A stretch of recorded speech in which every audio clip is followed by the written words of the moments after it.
Okay, so we have a little more intro for hypothesis test to finish up. Let's get organized. I cannot remember if I put handout 13 and 14 into the notes file for you to print. They are definitely in the test 4 module, so you really need to have those out. And it really would be helpful if you printed at least the first page of the file of notes that go along with this video, because we're going to talk about the 5 steps. And these are the 5 steps you want to be doing for every single homework problem that you practice for test 4.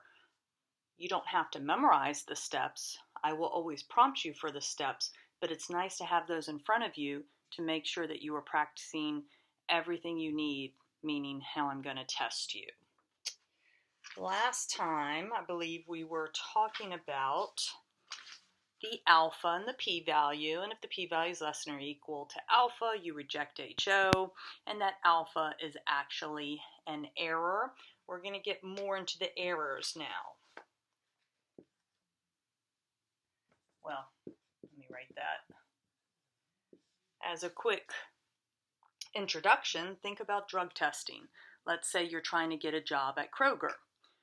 There's 2 ways that drug test can be correct. If you do drugs, the test is going to catch it and you don't get the job. If you don't do drugs, the test is going to come back negative, as it should. But there's always 2 mistakes. If you don't do drugs and the test comes back positive, that's a false positive. That's a mistake. Or if you do drugs, but the tests come back negative, that's a false negative, and that's a mistake. Depending on whether you're the employee or the employer, which mistake you really don't want to happen. So in any type of testing, there are 2 mistakes that can be made. Same thing in statistics. We have the alpha, which is also called a type 1 error.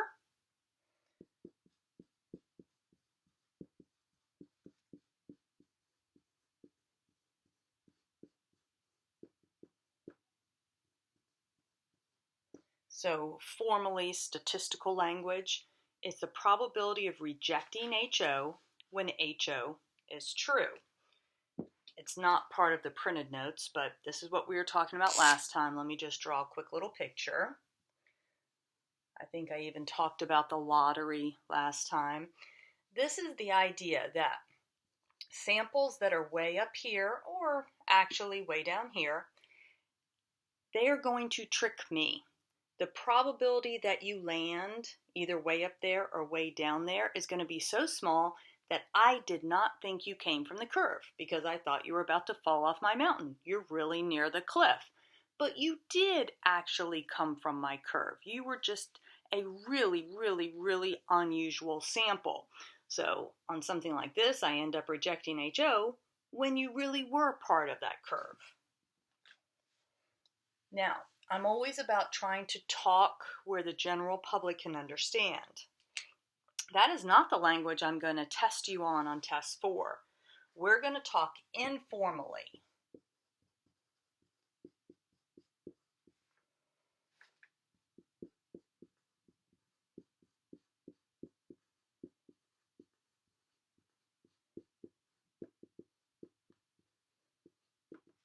So, if I'm rejecting HO, that really means that I'm thinking HA is true when HO was actually true. So, if you memorize anything, this is what you need to memorize. We're going to practice a problem in just a minute. But there is another error, and it's called beta, Greek symbol, beta. It's also called type 2. It's just the opposite. Let me write this statistical first.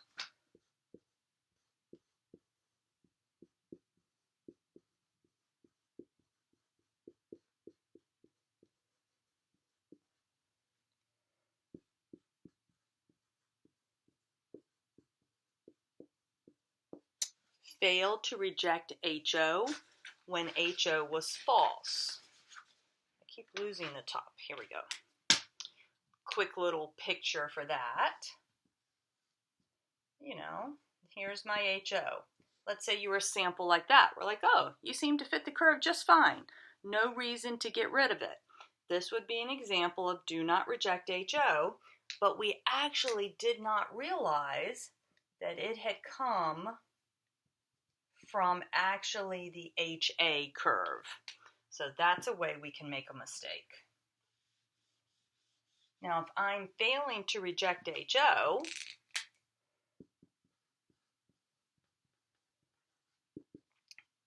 then I'm thinking HO is true.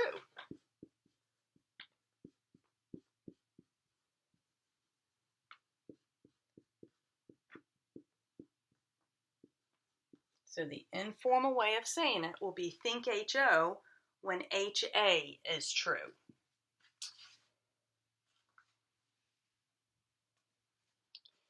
We are going to practice the first example on these notes. If you would like a second example, you can do that on your own. And then there is a third example on handout 17. And I guess you saw everything up here. I went ahead and put your homework at the beginning of the video this time.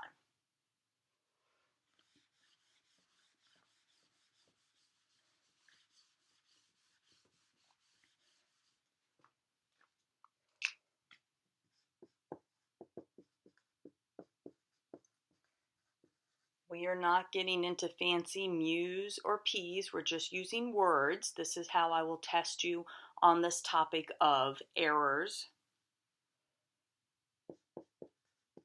This is not a pleasant topic, but it is a real topic. There is some disease, I never remember the name of it, that can cause bruising on someone's body. And unfortunately, while it's not pleasant, there is child abuse. Teachers, doctors, emergency room doctors are always keeping their eye out. So let's do a little made-up example. Let's say a kid comes into the emergency room. He really did break his arm riding his bike or something. So the emergency room doctors are fixing up the arm, but then they realize there's other bruising that doesn't seem related to the bike accident. The emergency room doctors do not know the family. They have to make a very quick decision. Do they think that this is signs of child abuse? There are two mistakes those ER doctors can make. So, go back to the notes from a minute ago on alpha. We say think HA when HO was true.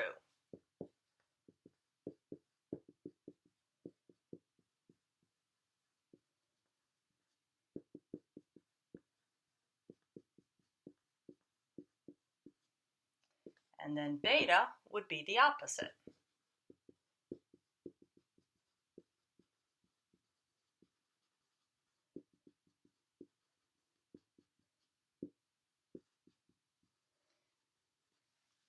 No fancy statistical words.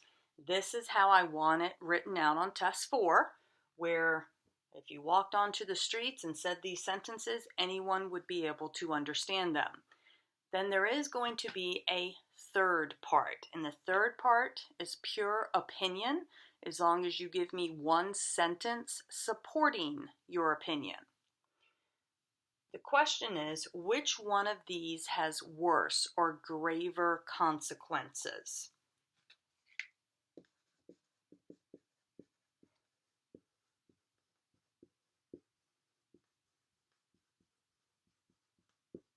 Okay, which has graver consequences? Again, there is no right or wrong answer. This is like ethical reasoning. There are terrible consequences of each one. So for the purpose of this video, we're actually going to talk through both of them, but on a test, all you have to do is pick the one error you think is worse and tell me one sentence why. Let's start with beta. Beta is one that most people don't pick. Think it's abuse when it's really disease. Let me point out what's going to happen because you may not be familiar with Child Protective Services. If the ER doctors think it's abuse, they are going to call Child Protective Services, CPS for short. They are going to then come to the ER with a policeman, and that child is being taken away from the parents that night. Now, the next day, hopefully everything gets straightened out, but can you imagine the psychological trauma for not only a kid who just broke his arm, but he also knows his parents are nice and loving and they have not abused him, but he is suddenly being ripped away from his parents.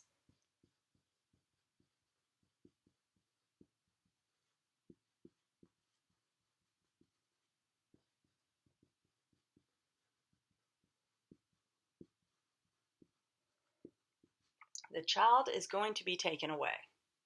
There's psychological effect on the child, of course, psychological effect on the parents.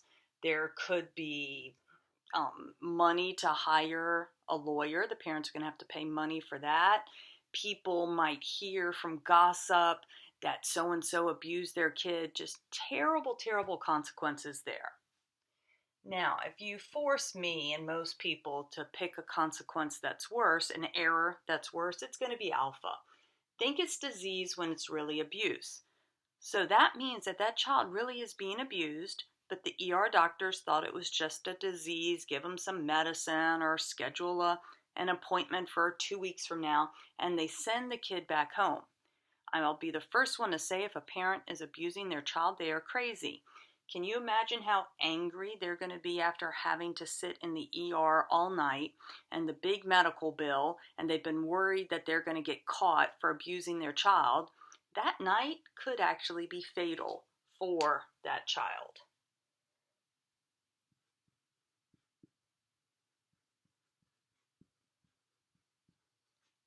So we'll just kind of put it as continued abuse of the child, which is very serious.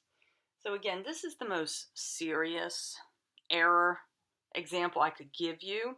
Most of the other ones are much more straightforward, a little bit lighter. So I do encourage you to practice the pregnant, not pregnant. Make sure you can state the two errors and just think to yourself which one is worse and why. Then there is another one on handout 17.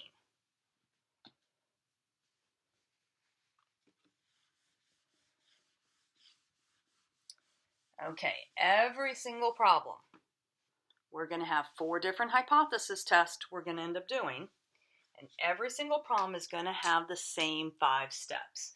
You don't have to memorize them. I will prompt you for them, but you have to practice each step because all of it is part of my rubric for test 4. Test 4.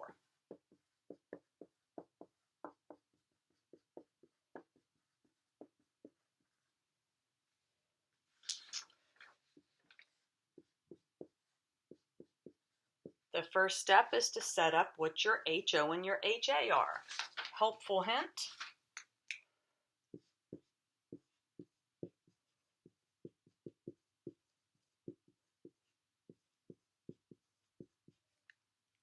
HA is going to be the question that's being asked in the problem. We already learned that HO is always equality anyway.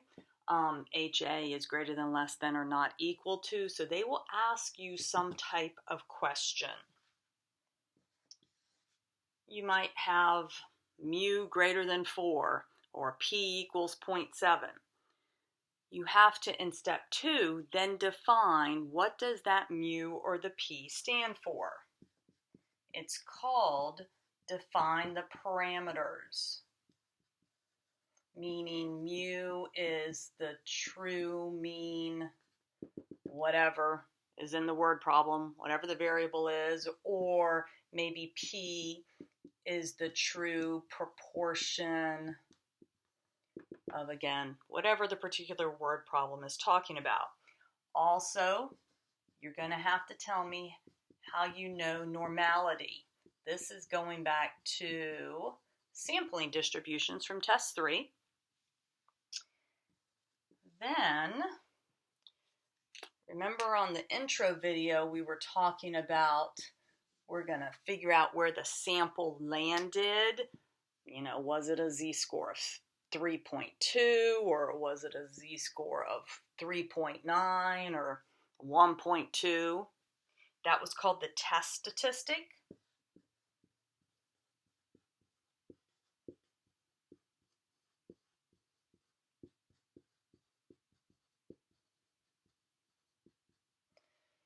So the value is going to come off of our TI-83, but I'm still going to make you show me the setup for the formula.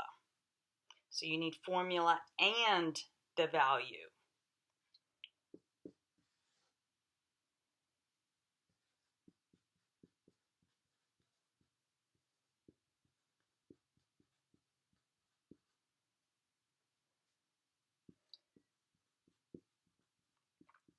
We were talking about a p-value, how it's the area past where you fell, or I guess if you're the red, that's the p-value, right? Again, the value is going to come off of our calculator, but there's going to be an expression that I teach you how to do to actually describe that area. So again, both pieces are needed to get all of your points. I have run out of room, so I'm going to go up higher.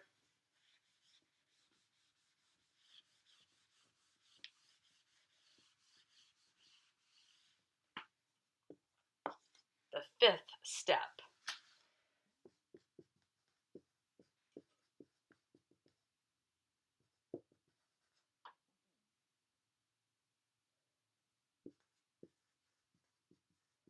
So you're going to have a final decision and a sentence. The final decision is always going to be in terms of HO. While it seems kind of confusing, the sentence is going to be in terms of HA. This is going to help prevent you from calling my guy innocent in court.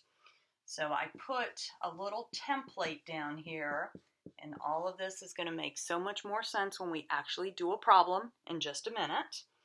If you decide, based off of that p-value alpha rule I gave you, that you are rejecting HO, you're going to make the sentence, there is evidence of HA. Now, of course, you're not allowed to say HA. You're going to have to, put the correct part of the word problem in there.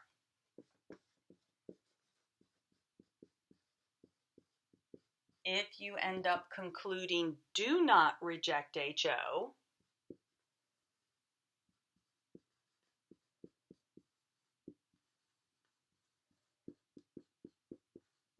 you're going to say there is not evidence of HA. That's the most tempting one to try to, students want to say that HO is true, but that means you just called my guy innocent, and we already talked about how you can never do that. So if it's a do not reject HO, you're basically saying there was not enough evidence of guilt. There is not evidence of HA.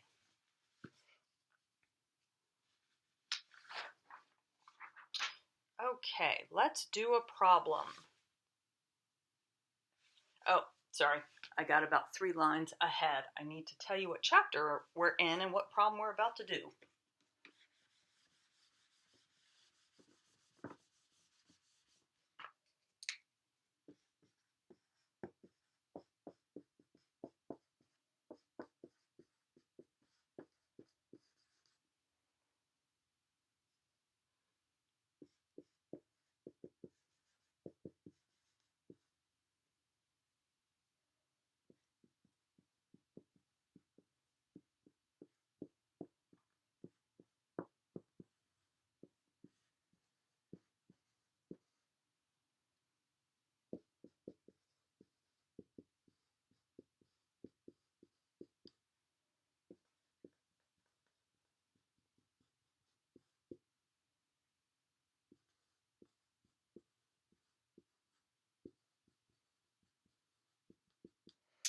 While you write that, I forgot to have a cheat sheet out. Let me see if I can find one quickly.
Okay, remember on test 3, these were the only 2 confidence intervals you were responsible for.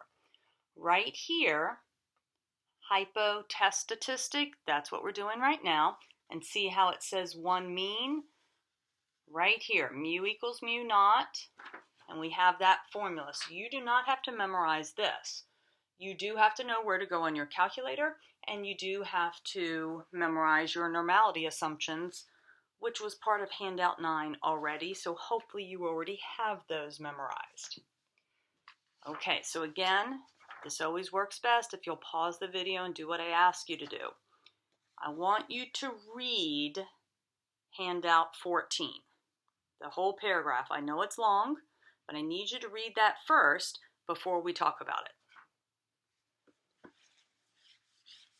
Okay, this is not the easiest question I could have started with, so I'm kind of starting medium to hard.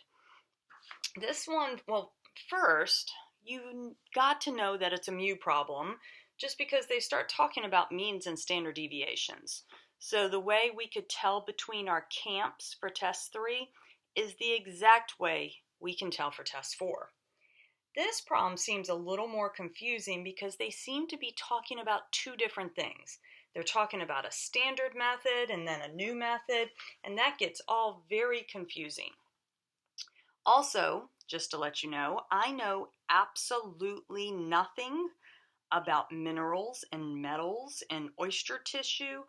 I know what sewage is, and that is about it. So remember, you don't have to be familiar with the word problem in order to solve it. I truly do not know any more than you.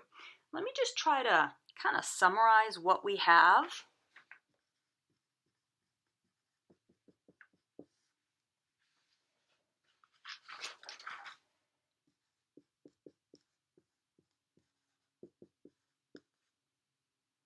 So the first sentence, it says the standard method has a mean of 63. ppm is parts per million. I do happen to know that. All right, then I'm going to keep reading, and they talk about the new method. They're telling me they applied it to 36 bits of oyster tissue, whatever that is, and that they had a sample mean of 62.6 and standard deviation of 3.9. I want to pause there before we keep reading. I now know what's going on. If you're doing a hypothesis test on a problem, it's because you don't know what the truth is. And thus, that meant you would have had to do a sample.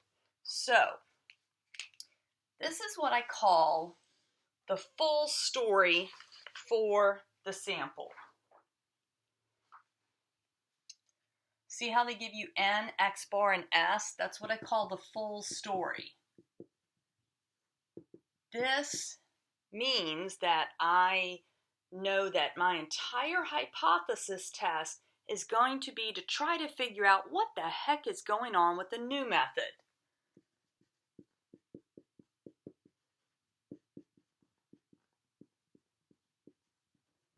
Meaning, what am I clueless about? I was clueless about the new method, so thus I tested it out and I did a sample, right? Because I'm trying to figure things out. Well, then what is the standard method thing? Well, they didn't give you a sample size. So, if they don't give you a sample size, they just kind of, there's almost, if you want to talk like a student, there's an extra number floating around. This is the population. We somehow know what the truth is for the standard method. The population mean is 63. It's not what I'm testing. It's probably going to be some goal or some benchmark. It's usually going to be part of the question that they ask. So let's keep reading. There's got to be a question somewhere, right? Is there evidence to suggest the mean copper recovery lower for the new than the standard? See how that's the question they're asking? They asked, is the new lower than the standard? But guess what? We know what the standard is. So we can just go ahead and put a 63 right there. This is going to become the HA in just a minute. We're going to have to make it more formal. I'm just trying to show you how you can try to summarize the problem. They are going to give you an alpha that will be stated in the problem. All right, so part A, set up hypothesis test. Set up your HA first, and it is the question that was asked. This is a mu problem, so I'm not allowed to write just NEW. I have to say mu less than 63. Basically, you're going to copy and paste that back up to HO. You're just going to put an equal sign. We've already talked about that HO is always going to have a quality. HA is either greater than, less than, or not equal to. This problem is a less than problem. You have to show both of these. You have to use the correct Greek symbol, basically, the correct parameter notation. This is a mu, not a p.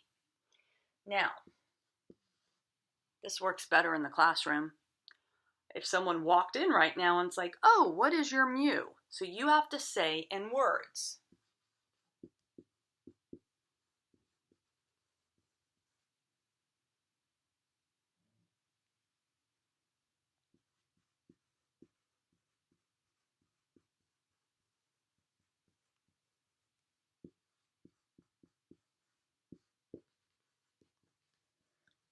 This mu is representing what I'm clueless about, what I'm trying to test, which was all the new method. So this mu is the true, or the population. I use true as a synonym for population. Mu is the true mean copper recovery for the new method, not the standard method. This is letting you know what we're clueless about, what we did a sample on, what we're trying to make a statement about at the very end. I'm going to always try to draw a picture just to help the understanding of this. I do not require a picture from you. Let's see if I can reach up. Maybe I'll get rid of this.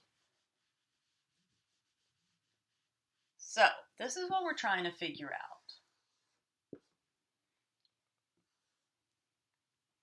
I'm trying to figure out if I came from a curve centered at 63 or something lower than that. I do happen to see that I landed at 62.6, right? Of course, 62.6 is lower. The problem is, I don't know if 62.6 falls here, where I'm going to be like, oh, you're just fine. Or if 62.6 falls way out here, and I'm going to start to think, oh, I don't think you came from my curve. See, it's all about trying to figure out where my sample landed, which is the test statistics. So we've got to do step 3 before I can even fill in my picture appropriately. Using the formula on your cheat sheet, x bar minus mu naught. Everybody gets a little confused. What's mu naught? This is like a matching game. See right here on the cheat sheet where it says HO mu equals mu naught? What number did you put into HO? 63. That's how I know 63 is mu naught. S over square root of 36. And I just realized I forgot to write something on part B. I'm sorry, it is on my notes. I forgot to write it on the board. Back up here, normality assumptions. Sorry, guys. You have to write, how do you know it's normally distributed? That is part of part B. It's always better if you do have my notes printed. They were done much more organized. Okay, so that's my test statistic. I mean, technically you could calculate it by hand, but using the graphing calculator is so much nicer. All right, you're going to go to stat, going to move over to test. For test 3, we would always scroll down to t-interval. We're not doing a confidence interval right now. We're actually doing t-test. It's number 2 on mine, t-test. But this is very similar to what we did on test 3. When you get there, I do not have real data. I actually just have the statistics, the stats. Mu naught, that's the thing that a lot of students forget to put in. What number is in HO? 63. X bar, 62.6. S, 3.9. N, 36. Here's another spot that some students struggle. You have to pick the correct symbol. That's the symbol. Match it up. Okay? You should be picking the middle one. Oh, I forgot to hit enter. To select the middle one. Then hit calculate. Check your very first line. That should be your HA, and it is. Look at the second line. That is our test statistic, negative 0.61.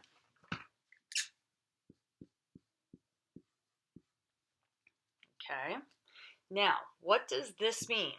I know this is a T and not a Z, but for these purposes, you can kind of get the big idea in your brain, and you can picture the Z chart. You should know that this is not even one standard deviation below the mean. It's about a half a standard deviation below the mean. Even if you wanted to think back in big idea terms to the empirical rule, this is not even one standard deviation below. So here is where 62 approximately. This is my t-value of negative 0.6. Just to let some of y'all know, I don't know exactly where to draw it. That's what we have computers for, right? I usually, if it's about 1, 2, or 3, I just kind of split it up just to give myself a big idea. I mean, if I've drawn that appropriately, doesn't seem to be a problem. You seem to fit my curve just fine. Most important thing though, because we need to get precise. This is not up to my pitiful little drawing or up to my opinion. Remember we talked about the p-value. The p-value is where I land or more into the tail. This is the part that kind of confuses students. Let me show you some test-taking strategy. See how this was a less than problem? You absolutely better get a negative test statistic. If you don't, you have messed something up and need to fix it. I was doing a less than. I got my negative test statistic, which all feeds into this right here. See how I'm going less than this negative number? It's all the same thing. See, this is a colored less than, right? I need to erase to come up higher.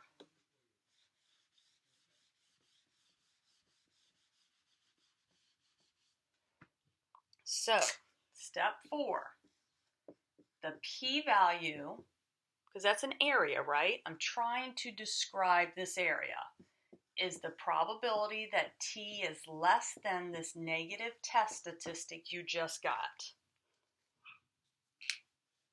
This is feeding into this expression. That's what I mean by the expression. Now the actual p-value comes off your calculator. Take another look at your calculator. P-value, whenever you just see a plain old p on your output for hypothesis testing, that is the p-value, 0.2711. That's the p-value. You don't know it yet, but you will get used to this topic and you'll realize that's a pretty big p-value.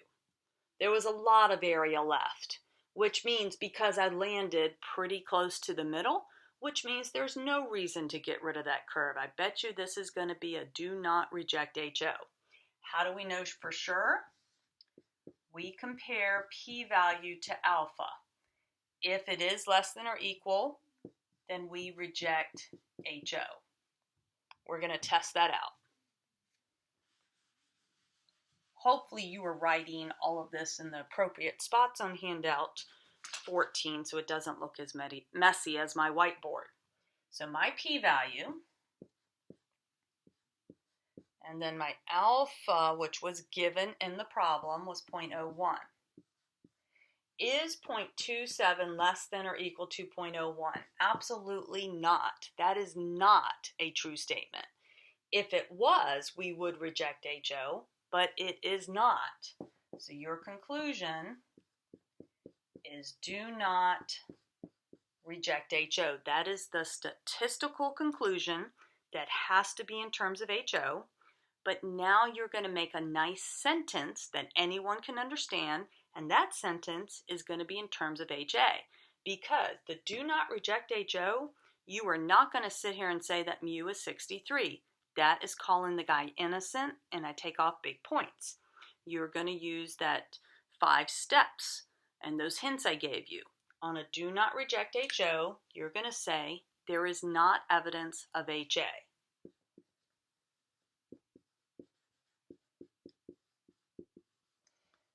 Now, I'm not done. There's not evidence of HA. If you want to make your life easy, remember how we said the question that's being asked in the problem goes into your HA? Feel free to plagiarize. Feel free to go back and find the question. Is there evidence to suggest mean copper recovery lower for the new than the old? So I'm going to sit here and say, no, there's not evidence that the mean copper recovery is lower for the new than the old.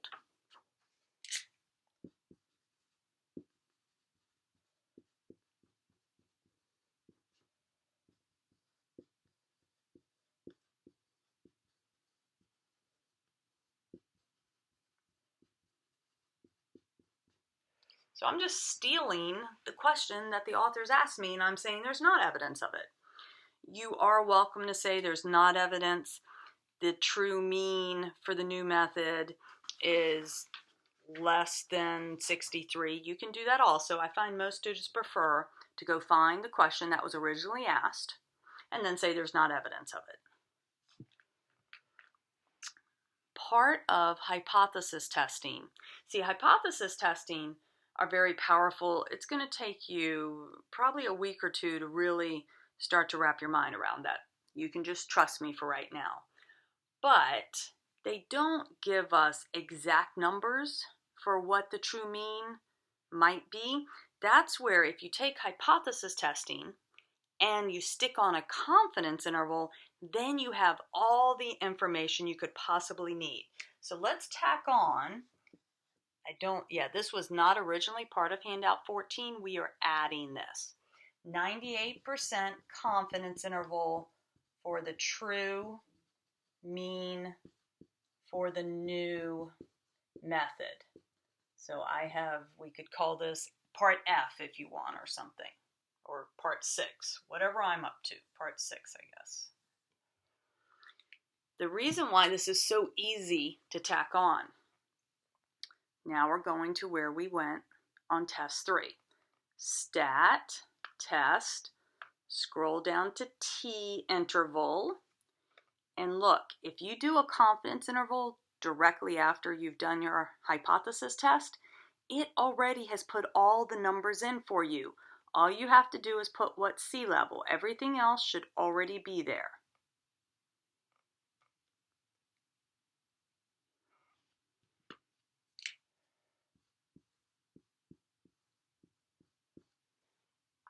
So the confidence interval for the true mean for the new method is somewhere between 61 and 64.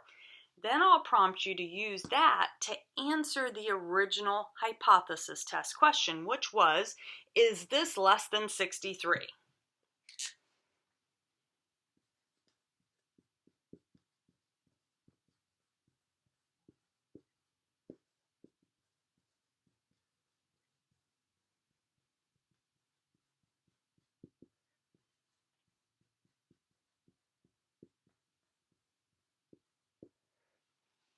So the question was, is it less than 63? No, it's not less than 63 since the entire confidence interval is not less than 63. Remember, you cannot call the guy innocent. You can't say, oh yeah, mu 63 because it's in there.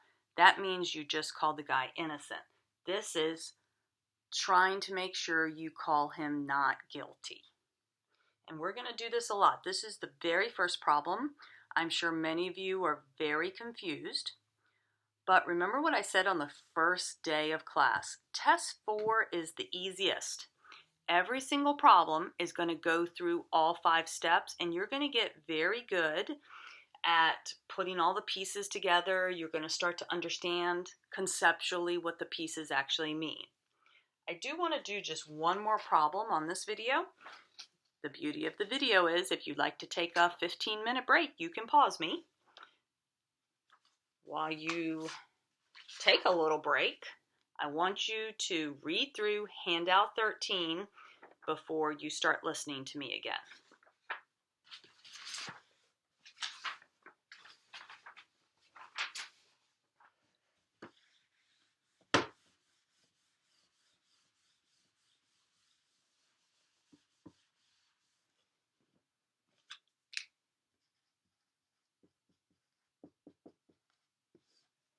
Okay, so this one I stole from some other textbook. Definitely a mu problem. They gave me data, right? That's a dead giveaway. This is another one that I know nothing about. I mean, I know nitrates are not good for you. I know that even Oscar Mayer now produces nitrate-free hot dogs, and they sell them in the normal section. You don't have to go to the special aisles of the grocery store. They sell them right next to the regular hot dogs. So a lot of if you're interested in the topic, some people think that nitrates in meat might lead to colon cancer, for example, or things like that. So that's sort of just to give you a little background about what this problem is coming from. But this is another one that seems to be talking about two different things. So let's just kind of go through this, see what we're talking about. In one study involving the possible effects of these chemicals, bacteria cultures were grown in a medium containing nitrates. Okay, the rate of uptake was then determined, and here's the data. So apparently the data that they've given you is with nitrates. That's the most important thing to catch right now. That they gave me a data set for, listen, I haven't played with a petri dish since I was in 9th grade. I did not take biology in college, so some of you probably know more about this than me, but I can read the problem. It said were grown in a medium containing nitrates with nitrates, and then they measured the rate of uptake, and there's the data. So as soon as I know that, this is what I'm clueless about. My entire hypothesis is going to be all about what happens when we add the nitrates. And that's what hypothesis tests are trying to do. They're trying to make a statement about what we're clueless about. Suppose it's known that the true average uptake for cultures without nitrates. So here's another little thing very similar to the last problem where they are giving you the truth about something else. I know it's not a sample because they did not give me a data set or an X-bar SNN. They didn't give me the full story. So I bet you that's going to have something to do with maybe the question that they're about to ask me. So I'm going to keep reading. Do the data suggest that adding nitrates decreases the uptake? Does adding nitrates decrease the uptake?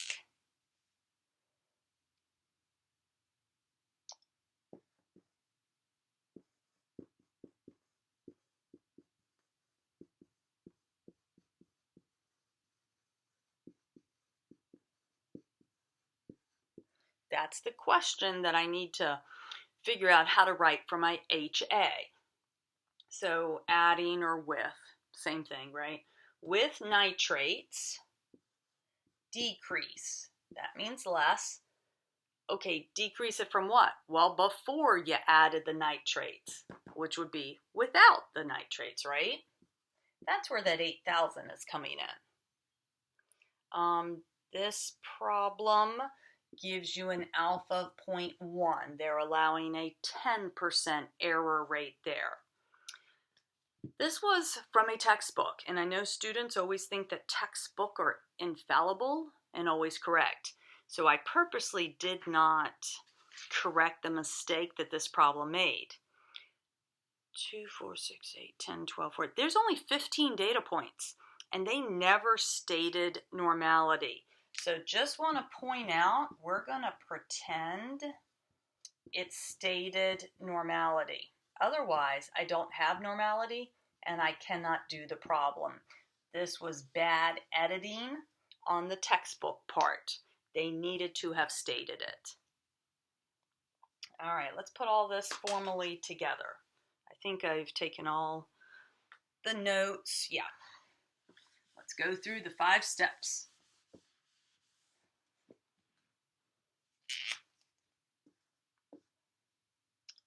Remember, you're setting up HA first. The question that they asked you, is the with the nitrates less than without? Is the with nitrates less than what we knew to be the truth for without? Now HO is just going to be equal. Step 2 will be to state what that mu is representing. Or part B, it doesn't matter if you letter them or number them.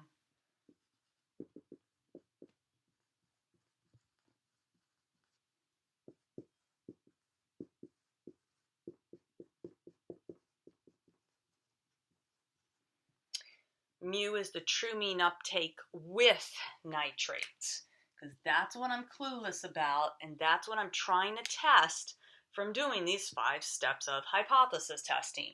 We're also pretending it stated normality.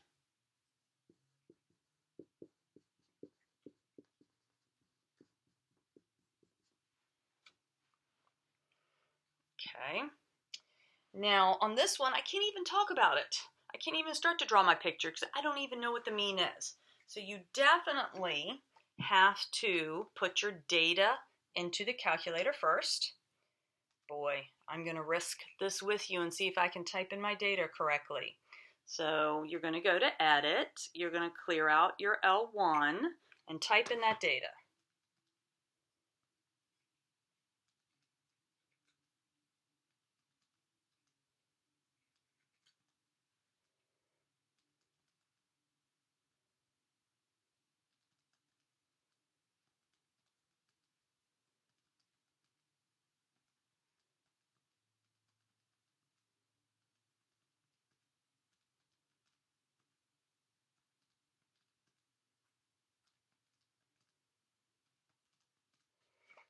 I'm going to hope I did not make a mistake. Now you're going to go back to Stat, Test, T-Test. But when you hit Enter, you've got to move over to the left to select Data. Now it still is going to ask you that mu naught. What number did you put into HOHA? 8,000. Your list probably is L1, so make sure it says L1. Frequency should just stay 1. There shouldn't ever be anything else there. And this is a less than. So hopefully yours looks like that. Hit calculate. And yay, I typed it in properly. So, using your cheat sheet to remind yourself of the formula, X bar, where are you getting the X bar? It's all on the screen, on the output screen. Minus mu naught. S is on your output screen. Square root of 15, and then it will tell you what the actual value is, negative 0.82. Before we keep going with just number crunching, again, I want to try to highlight conceptually what is happening. This problem is very similar to the last one. We were trying to figure out if you came from this curve centered at 8,000 or if you came from something lower. I now know, again, you're not even 1 standard deviation below the mean. You're not way out here like 3 and 4 standard deviations below. It's 0.8. So just visually, you seem to fit my curve just fine. I do not think we're going to reject HO, but here is the p-value, where I land more into the tail. So again, this is just like last one. Test taking strategy. You did a less than, you better get a negative, because all of that feeds into less than this negative. See how that's the less than direction? Why do I care? Because this is the p-value, and I need that for step 4.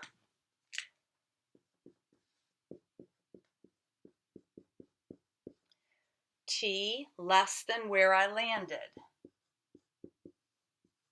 See, less than the negative. That all should be consistent. You put those pieces together. And then you pick up your calculator to actually get the p-value. Looks like it's 0.214. Step 5, we're going to compare p-value to alpha. Is 0.214, and I'm asking myself this. I'm not trying to tell you that's a true statement. If it is true, we reject HO. If it's not true, it's a do not reject HO. Is 0.214 less than or equal to 0.1? No, it is not. Do not reject HO. There's not evidence of what you asked me.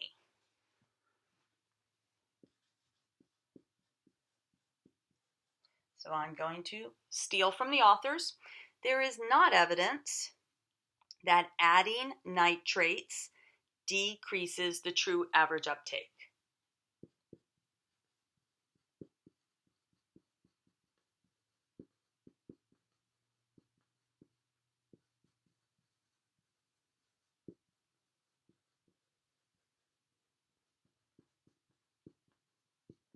There is not evidence of what they asked me. And then I just reworded the question. The confidence interval for this would be so similar to what we did last time that I'm not going to do it again. We'll have plenty of time to practice even more. But these are your most basic hypothesis tests, the mu problems. Make sure you practice the homework I told you to, because if you can get really good at that, it's going to make the next 3 hypothesis tests go that much better. Maybe a slight comment I had put, do handout 14.5. I Xeroxed a page from a textbook, and I particularly, I think, circled number 15 and 21 on that Xeroxed page. Don't do what the authors are asking on those 2 problems. They do not ask enough. I just wanted to have the word problem part, but you do the entire 5 steps of hypothesis testing for those 2 problems. I also have an answer key. I have answer keys for everything that I, except for the ones that I actually do on the whiteboard in a video. All right, do all of that, and then come back and watch video number 8.